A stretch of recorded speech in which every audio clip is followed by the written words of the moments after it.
What's going on, Jeromes? So the major free agent quarterback that everyone talks about with the Vikings is Slinging Sammy Darnold, a.k.a. America's quarterback.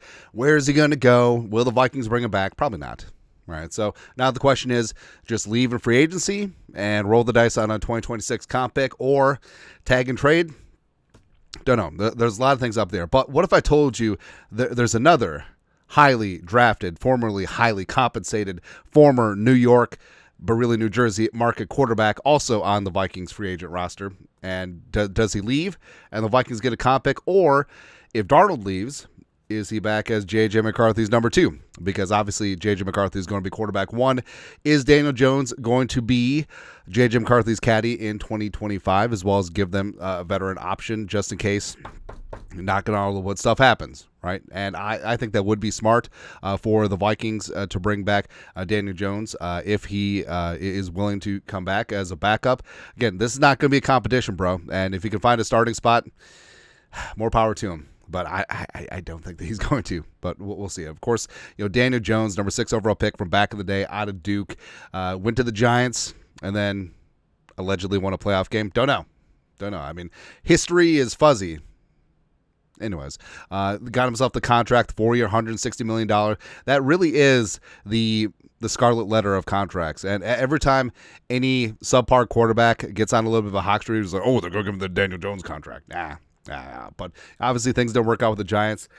I don't think it was Jones. Like, he's not untalented, and if he got into the right system, got some proper coaching, had talent around him, I mean, things could have worked out. I mean, it's not Daniel Jones' fault that they gave him stupid money and didn't bring back Saquon, and also let Kevin Zeitler leave too.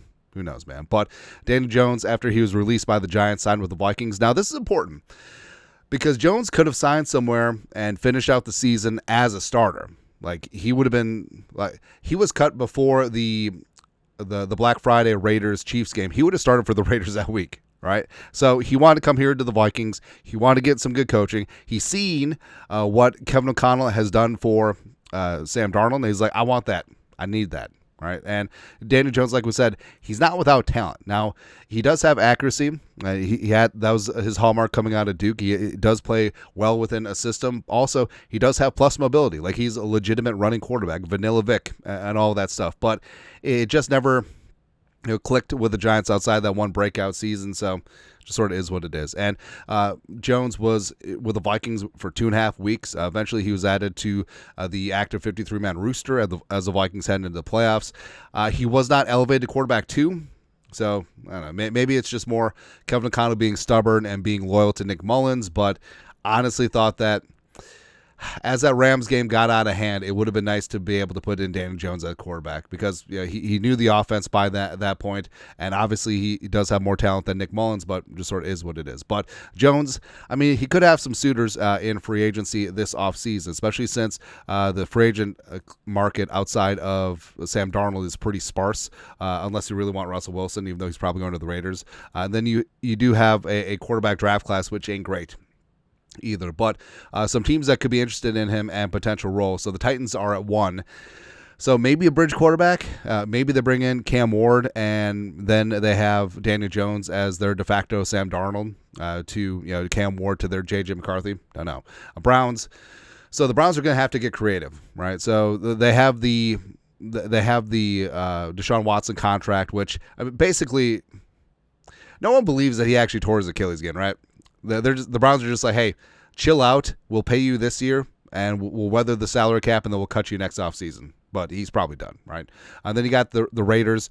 Potentially could be a bridge quarterback. The Raiders are picking at number 6. Or if they don't go Russell Wilson, does Daniel Jones go out there with Pete Carroll and company? No. Saints are interesting. So it does seem like Mike Kafka, a former OC with the Giants, yes, does have experience with Daniel Jones, the good and the bad. It looks like he's going to be named the Saints head coach, and the Saints are in such bad cap situation that bringing in Daniel Jones on like a cheap deal just to be the stopgap starter could make some sense. The Colts, I think that he could win a competition against Anthony Richardson in that spot. Steelers pick at 21, and TBD what happens there at quarterback. Do they bring back Justin Fields? Do they bring back Russ? Probably not.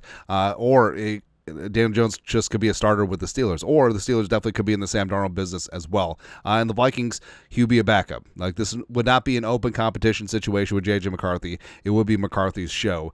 And Daniel Jones, he could be back, which would be great, or he could leave, Sam Darnold could leave, and then the Vikings get double dip in terms of quarterback compensation in the 2026 draft.